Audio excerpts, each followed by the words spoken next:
speaker. And it's like when we put this together, we thought we needed somebody who was a thought leader in this area.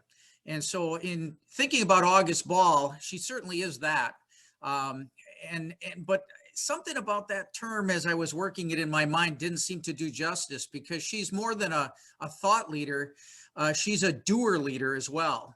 She doesn't just walk the walk, she talks the talk. And I think she's going to challenge us here today to think about not just the conversation we're having today, but what we can do afterwards.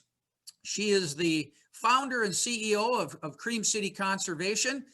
Some of you may remember she gave a very memorable plenary talk at the Midwest Fish and Wildlife Conference a few years ago. And those of our members who are part of the Wildlife Bureau of Wisconsin DNR know that she's been working with y'all recently on sort of a cultural assessment and training in terms of, again, ways in which we can create a more inclusive work environment. So with that as an introduction, I am so delighted to have back August Ball. Thanks for joining us this morning. Thank you so much for that introduction, Bob. I'm just going to pull up my screen real quick here, friends. And it's an honor to be back with all of you again. I'm very grateful for the opportunity to share this message. So, one of the main reasons that I was drawn to this work, perhaps accidentally, is because I realized that while many of us were using very similar terms as we were discussing what's needed to happen to make sure that our workforce, our volunteers, our program participants actually mirror our community, we actually weren't having shared language around what the actual problems were. And as I continue on this work now, one of the things I'm noticing is this concept of fairness and equality. And I want to be clear today that there's a very big difference between fairness and equality. So our world is changing, friends, and our demographics are changing. And in order to continue to thrive and to stay relevant, we must, not that we want to let go of the amazing things that have helped get us to where we are, but rather I'd like to invite us to acknowledge that to get to that next level, it's going to require some different tactics. So I just want to start off by introducing myself. I know many of you may already know me, but for those who don't, so as was mentioned, I'm the founder and CEO of Cream City Conservation. So we're a two-pronged social enterprise that takes the profits from our consulting work and workshops that we do with environmental organizations, helping them establish the cultures necessary, the practices, the policies necessary to not only attract a diverse workforce, but also to retain it. And then we use those profits to provide paid training and employment opportunities for young adults, predominantly of color, right here in Milwaukee. And speaking of Milwaukee, I want to take a moment to acknowledge where I am speaking to all of you from. I am currently on the ancestral land of the Potawatomi and the Menominee nations. So we do this work connecting young people, young adults to careers in the water and green industry through a few different ways. First, we do this with connecting young people to the land. And we do that through our conservation programs, which partner with local government agencies like the DNR, like the U.S. Forest Service, and like the local Milwaukee County Park systems. We also do this with water. And we partner with the Milwaukee Metropolitan Sewerage District, connecting young adults again in Milwaukee to training and careers in water reclamation. We also work in the space of food justice and food sovereignty, connecting young high school students to understanding soil science and the value of essentially growing their own money, as a famed urban gardener once mentioned. We also introduced the concept of social entrepreneurship, where these young adults who work in our urban ag program sell their salads that they get to make and design with local chefs at brewer games. on Sundays when we're not in a global pandemic, and those profits from those salads go right back into their program. And then we also work in policy. Again, we do this by connecting young people to civic engagement. I'm really proud to announce that the Alliance for Climate Education, one of our partners, their Climate Action Fellows in Milwaukee and Madison, the programs that we helped launch, registered over 20,000 people to vote in the last election.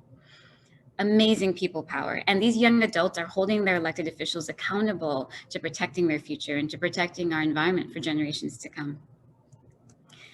And also, because of systemic oppression, because of systemic inequities, not everyone gets a fair shake. And so one of the things we are working on this coming year is a pilot program to engage returning citizens, again, in careers in green infrastructure. And I'm really proud to be partnering with Milwaukee Metropolitan Sewage District on this. So I just wanted to qualify why I'm talking to you all today. So as you probably can picture by now, I work in both the conservation space and in the education space. And so regardless, I may look like one of these images either way. But now that we're all stuck at home, working remotely, oftentimes this is the uniform I don. So let's get into it, right? Let's first start off by where we are as environmental organizations. So this is our current demographic.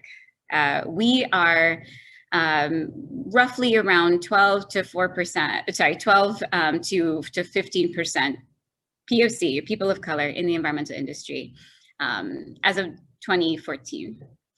Now, what we're seeing though is that people of color currently represent about 36% of the population. And they also comprise of 29% of the science and engineering industry workforce. However, they don't exceed or haven't exceeded 16% of the staff in any environmental organization as researched by Green 2.0. And in fact, most of our conservation programs employ less than 12% people of color. Now, there have been some evolved awareness across the nation, especially for folks who identify as white, around what environmentalists of color typically face when just going about their day, bird watching, spending time in nature.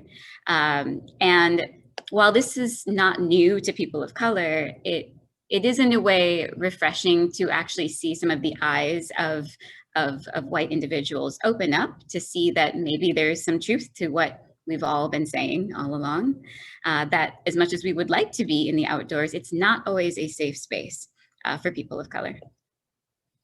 And I think in the Midwest, one of our biggest challenges is that we seem to conflate niceness with justice, with equity, with safety. Now, again, Green 2.0 released a new report in 2016. And what they found was that amongst the 40 largest nonprofits, environmental nonprofits that they surveyed, about 20% of the staff were represented as people of color, and 21% of their senior staff identified as people of color. Now, this is a great jump from the 14% that we did have back in 2014.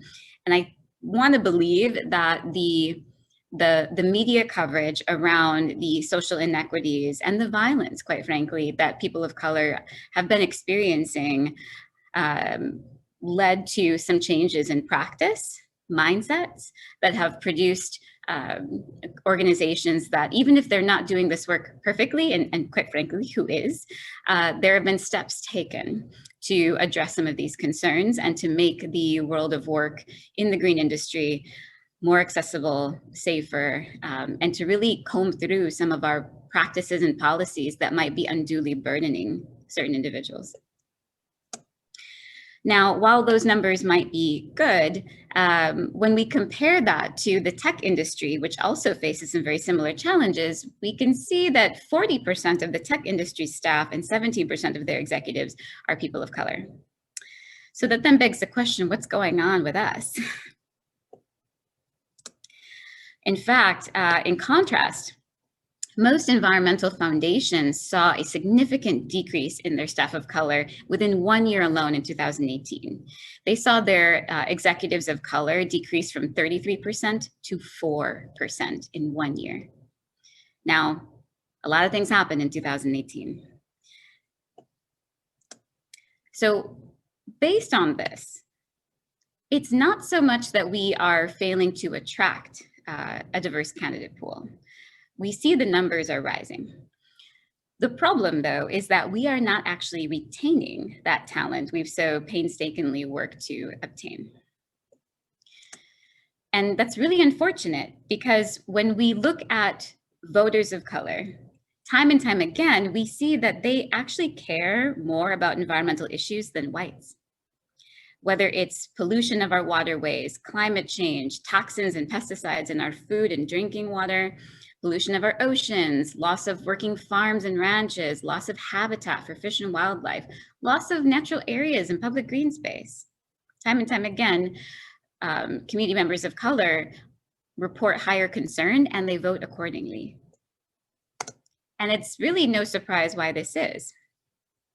Climate change and environmental injustice is not impacting us all the same.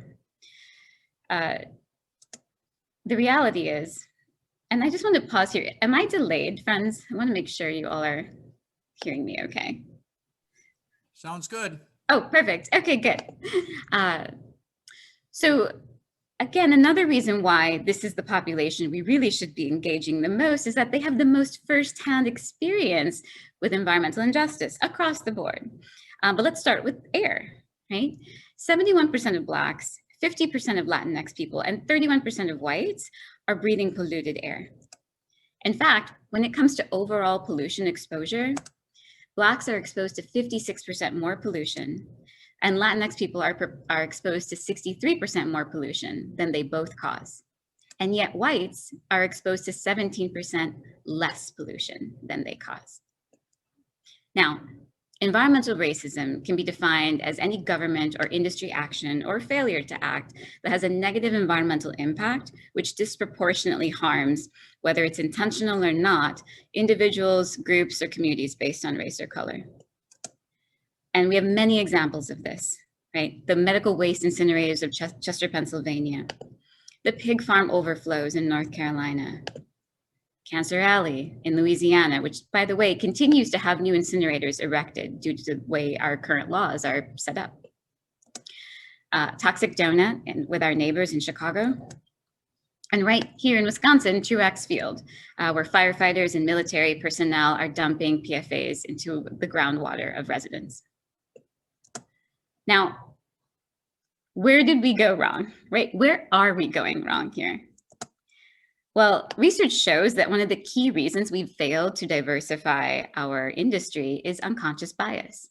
Again, as I mentioned earlier, that Midwest nice is really getting us into trouble. It's keeping us from actually seeing how some of our practices might be unduly benefiting and burdening certain individuals based on their identities. And quite frankly, if we think we are already fair, we're less likely to question whether or not we are missing some perspectives, whether or not our policies and practices are equitable.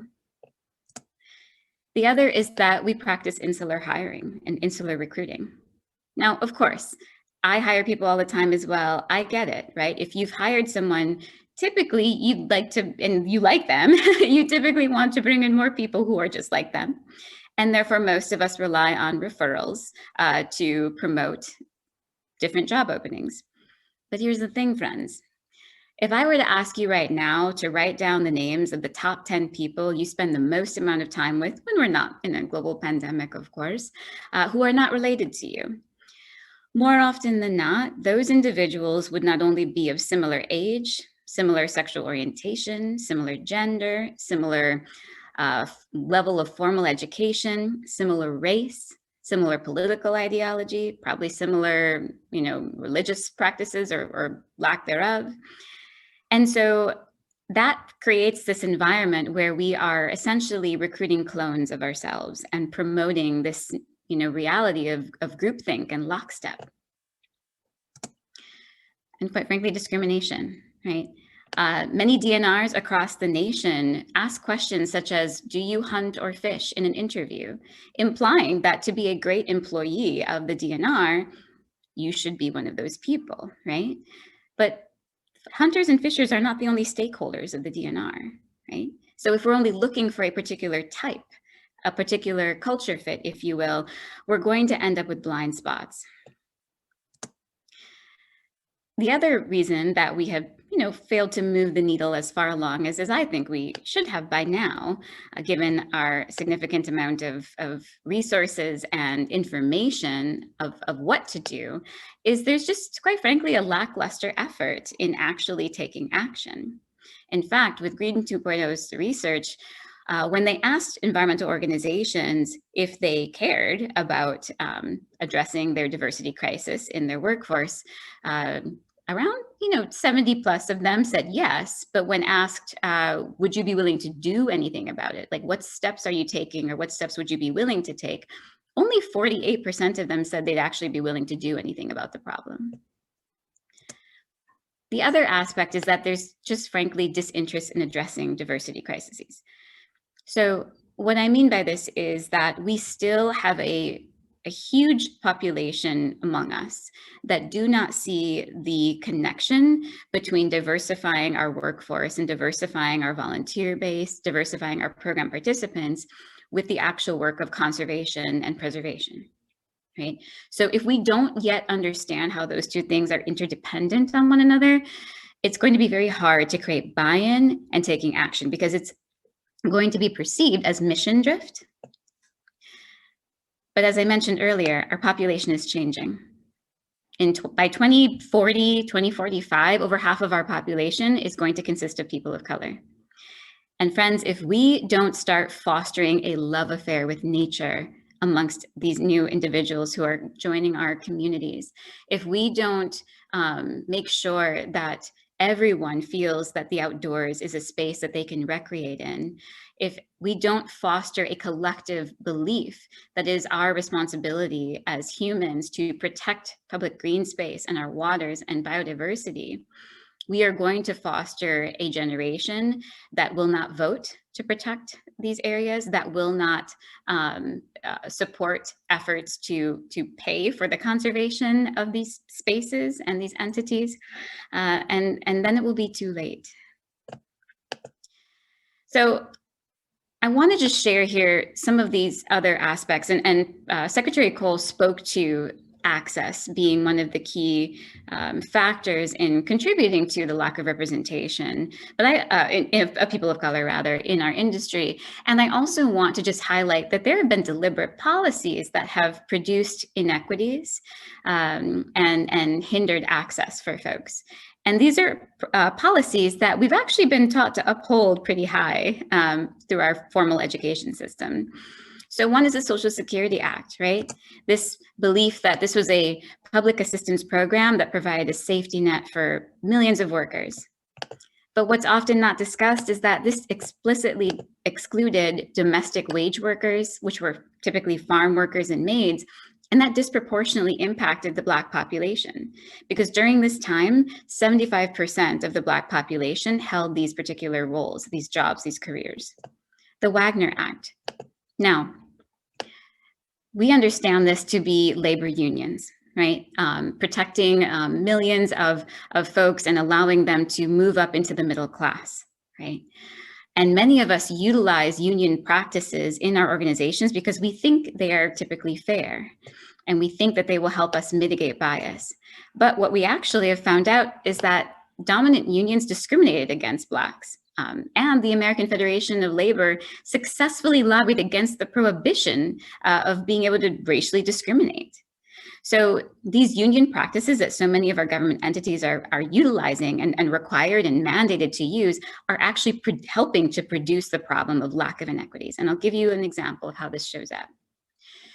If you can only promote from within, but yet your existing staff, right, who is predominantly white, had a head start, while other people of color were locked out of that particular industry, then you don't have the diversity from which to promote in the first place, right? So if you're mandated to promote the person who's been there the longest, that person has had the most access, you can see how this produces this cycle of inequities. Next is the Federal Housing Act, right? Now, the Federal Housing Act allowed, white families to access wealth through home ownership, to leverage their homes' equity and send their children to college, to take care of their parents in their old age, to leverage it to build more wealth. But this practice was overtly denied to people of color. In fact, the establishment of redlining specifically denied financial services to communities of color. And in fact, between 1934 and 1962, $120 billion worth of home loans that were federally backed went to whites exclusively, about 98%. Right? So when we think about whose land we are on, how did our land trust, our public green space, how did we come to acquire that?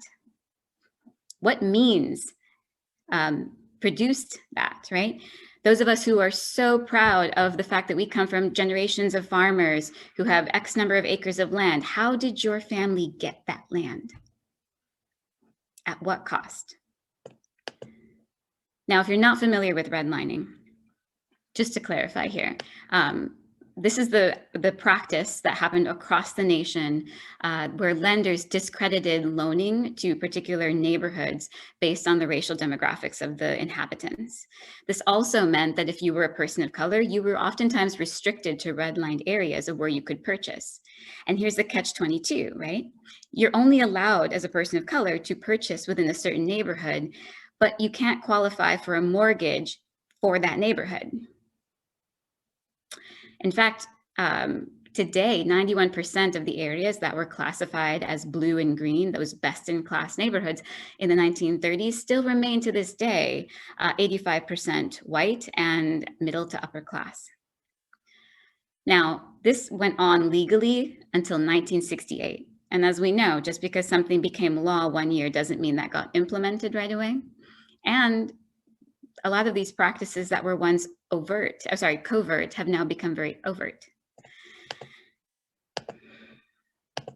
So I'm also sharing this with you because I want to help paint the picture of access more thoroughly. Even with the GI Bill that was mentioned earlier today, not the GI Bill, but serving in our military. Though even that policy, those practices didn't have the same impact on everyone. For white families, that provided you access to guaranteed housing loans, rising property values in the suburbs, and exclusive opportunities to create vast new household wealth. But for families of color, specifically Blacks, those home loans were overtly denied. They were excluded from purchasing homes in the suburbs, were restricted to redline areas, and even though they were supposed to have access to education through higher ed, because of segregationist policies and because of lack of space at smaller historically Black universities and colleges, many of the soldiers of color were not able to avail themselves of those so-called benefits of serving their country. So I understand that many of us are a little bit frustrated with this narrative. We're tired of hearing these stats, and we want to think that we are so further along than we are. And that's not to discredit where we have come from, what we have accomplished. But I just want to remind all of you that we are about 52 years out from segregation, right? So we're 52 years out. That's not even a lifetime. So we cannot expect that simply having good intent is going to cure this problem that was so very intentionally set up to produce disparate outcomes. These results, these practices have resulted in the inequities we see today. The wealth gap between whites and Black families have nearly tripled since the 80s. And even when we account for education, we still see that white high school graduates are out-earning college graduates of color. So what do we do instead, right? This seems like such a big thing, such a big problem. Well, for one, for those of you who have the power to hire, start to focus on culture add over culture fit, right? So culture fit says, I want someone who's just like me, someone who's going to maintain the status quo. But culture add allows us to be more innovative. It allows us to ask the question, whose perspective is not at the table? Whose tables are we not at that we need to be in, right? How do we mitigate groupthink? The other aspect is that we have to start going where the diversity is. Even when we look at the top 10 schools for natural resource management, most of those schools are located in predominantly white areas. And so there's a bit of a challenge there, right? Like I use the analogy of if I'm looking for a midnight snack and I go to my refrigerator and I don't see anything that I like, it doesn't make sense for me to keep going back to my refrigerator thinking something new is going to pop up there, right? I have to do something different. Maybe I need to call Uber Eats, right? And get some ice cream and a $25 lukewarm burger delivered, right? But either way, we have to start shifting the way we think about our recruitment strategies. The other aspect is that we have to start educating our staff. And I'm really excited that the DNR has started doing this.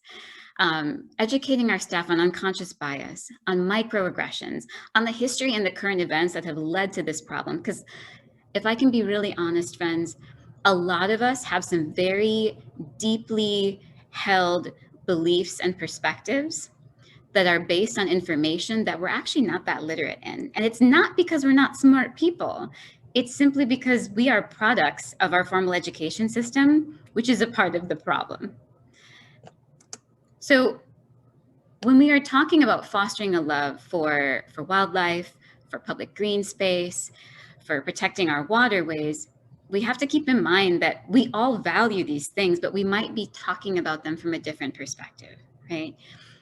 Some of you on this call might be really concerned with, erosion, for example, or nitrates in our water. And some of you might be concerned about the air quality in your communities and how that's impacting Black and brown children, or lead in your water, right? This is our opportunity to start leveraging that concern, because at the core of it, we are the same. At the core of it, we want to protect our communities, our environment for generations to come. And there's a saying relative to us all being in this storm together. And some of you who've been in my workshops have heard me say this. But the saying essentially goes that while we may all be in the middle of the ocean in this storm, we are not all in the same boat. Some of us are in yachts. Some of us are in sailboats. Some of us are in canoes. And some of us are in the water, just trying not to drown. We have to acknowledge that difference, and we have to accommodate for it. When I have clients tell me that proudly, that we treat everyone the same, I know they're in trouble. One, because research shows that's actually never true. And two, when we're talking about the difference between fairness and equality, equity and equality, if we are acknowledging that we don't all start from the same place, then we also have to acknowledge that in order to level the playing field, we have to do different things. And we have to acknowledge the part of our history, the part of our current standing, by the way, that continues to perpetuate those inequities and create policies and practices that account for that. So this is an image that is oftentimes touted around as a tool for illustrating the difference between equality and equity.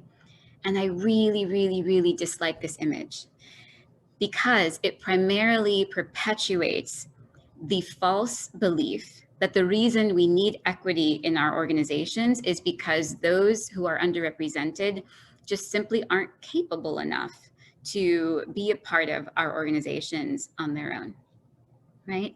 It perpetuates this notion that, well, naturally we need to set a quota for how many female candidates we interview for a supervisor position because, well, they would never be able to make it on their own to that level in the organization, or naturally we need to have a scholarship program for youth of color to get into Ivy League schools because they're just not smart enough to gain access on their own.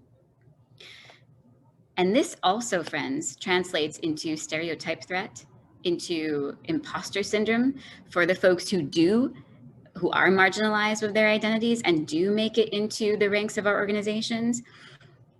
They start to question and spend a lot of cognitive energy wondering, like, did I actually earn this? I know I worked really hard. I believe I worked twice or 3 times as hard as my colleagues, and I've overcome a lot. But there seems to be this energy that someone handed me this position, or I'm a diversity hire. And that does a lot of damage to our colleagues, friends.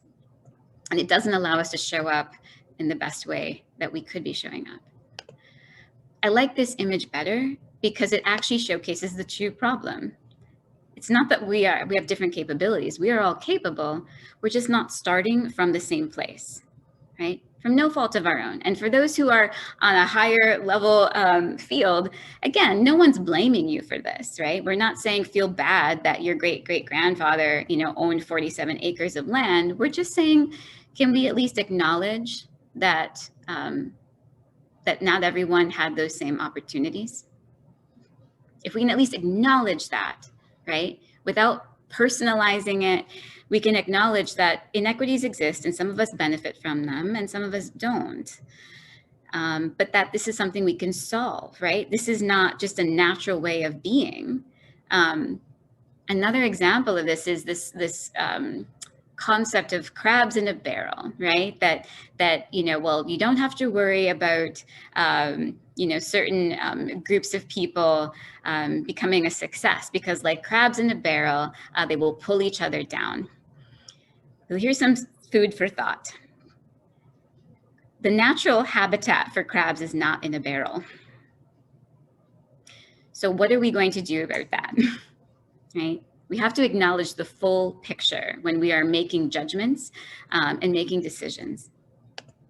So, friends, another world is indeed possible. And I invite you to join me in having collective audacity that we can build better.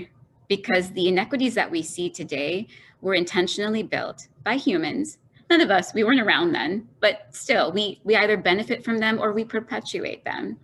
And it's going to take all of us working together to identify these systems, to dismantle them, and to build better.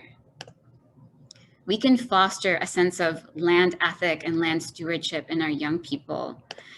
We can create love stories between young people and nature, right? And here are some key factors that we've found to really help in establishing and impacting retention and perceived fairness. The first is that we have to educate our staff. Anti-racism and unconscious bias training are the #1 determining factor, according to Diverse Green, that actually helps to send the message that we know we have a problem. This is part of the human condition. And while we can't eliminate or train ourselves out of unconscious bias, and we also know that simply being aware that we have biases actually don't really help, but we have to establish processes for helping us get out of our own way and mitigate those unconscious biases, because we can't rely on our brains. We really can't. Here's the thing, friends, our brains, as magnificent as they are, do a terrible job of helping us understand the difference between when we are under threat and when we are simply uncomfortable. Pay transparency, right? Now, while there may be very specific steps that each, especially government agencies, have to abide by, we are actually still seeing that there are pay inequities across the board, even within government entities. So having clear processes for how and when we pay someone what we pay them and being clear on that can really help. Another aspect of transparency is being clear on our promotion tactics and also evaluating whether or not those promotion practices are producing equitable outcomes. This will help this helps allow us to create a pathway for those who are coming in new to the scene, helping them see themselves for the long term in our organizations. We have to paint that roadmap for them to help them see where they can go, what type of experiences and education will they need to get to that next level, right? We have to set long-term justice, equity, diversity, and inclusion goals, right? Now, yes, in order to maintain our sanity, we do need some quick wins. I'm right there with you on that. But we also have to ask ourselves, what is the deep and difficult work we must take on in order to produce long-lasting change? Diversity committees and work groups that, and I quote, have teeth. These work groups, these committees must be in a position to hold the organization accountable. And quite frankly, I don't often see that. And I think that also produces a burnout, if you will, a lack of interest often in even designating one's time to participating in these sorts of work groups, because they don't feel that their input is going to go anywhere, or the moment that things get tough or priorities shift in an institution, all of those recommendations go out the window. So again, we want to make sure that we are not only setting goals, but establishing a process to hold us accountable to them. The next is establishing development opportunities. We know that people who are more like their supervisor tend to receive more mentorship, more opportunities for education and advancement. And the reality is, friends, folks with marginalized identities are going to need a different type of support system as they enter in historically and significantly white institutions. We want to set benchmarks. We want to be able to evaluate where we are currently so that we know what we're measuring for, so we know what we're working towards. So we want to not only set benchmarks, but we want to evaluate our organization intersectionally, right? Let's find out if there are actually disparities in perspectives of fairness across identities, right? What do Hmong women with a master's degree have to say about their perceived fairness and opportunity in comparison to white women with master's degrees? We need to know this data. And the next is that, you know, in the Philippines where I grew up, I'm not Filipino, but my family moved there when I was a little girl. There's a saying, and the saying is, the fish rots from the head down. So I interpret that now in my work, that leadership must lead the way and must be undeniably committed to setting a justice, equity, and diversity strategy and moving the organization forward. And lastly, friends, we need to make sure that this work is baked into our mission, because what I often also see, unfortunately, is that when we do have organizational leaders who are championing this work, work does get done, progress happens. But then what happens when that individual or those folks transition on to other roles, right? When they leave the organization, oftentimes that passion, that priority leaves with them. And then the organization is left to start all over again. So we cannot make goals that are personality based. We have to bake them into everything that we do. So friends, I invite you to join me again in the belief that we are fully capable of fostering the love of our natural environment and our natural resources. When I first started in this space, I didn't actually have a mentor. And I'm so happy to hear that, especially for the speakers here today, that many of them did have mentors or people who kind of helped pave the way for them. For me, it was more so micro moments. And some of those micro moments were rooted in microaggressions, and some of them were rooted in micro affirmations that I did indeed belong there, and that there was a space for me, and that what I had to say was valuable. And so it is now my mission to make sure that young people of color understand that they too are needed in this work. as Secretary Cole mentioned, whether that's working in accounting or in marketing, or being a park ranger or a warden or a wildlife biologist. There is a space for them in this industry. But we have to foster that talent, my friends. Yes, making sure our pipelines are diverse is extremely valuable. But the reality is we've also had a huge population of individuals who've literally been locked out of these opportunities, and sometimes have been locked out just purely from safety. I can't tell you how many parents of the young adults I've worked with who've expressed concern about their children working in backcountry areas, working up in Chequamegon, Nicolet. Even we've had young people, even in county parks here in Milwaukee, be verbally attacked by residents in the area just for building trail. So, this is real, and we can't just poo-poo that as a non-factor just because it may not be a problem to some of you, right? We have to plan for that. So, friends, thank you so much in taking on this work. I know that it's hard, it's frustrating, and we just want to see the end, right? We just want to see the rainbow at the end of the storm. But unfortunately, there's no finish line to this. This work is ever evolving, and we need to continue to pass the baton on and kick down doors. So thank you, and let's move the needle together.